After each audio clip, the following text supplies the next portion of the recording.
Welcome to Solvetic, your channel to always learn technology easily. Below in the description, you will find useful links we used in this video.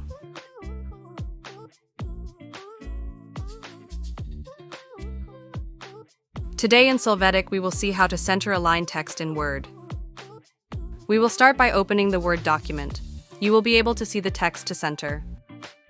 Now, you are going to select all the text to center.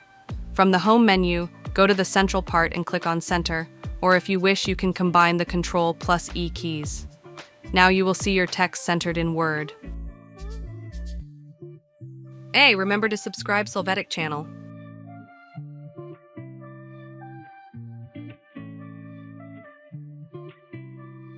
We hope it has been helpful for you. Here are links to watch more videos of your interest and subscribe to the Solvetic channel. Thank you.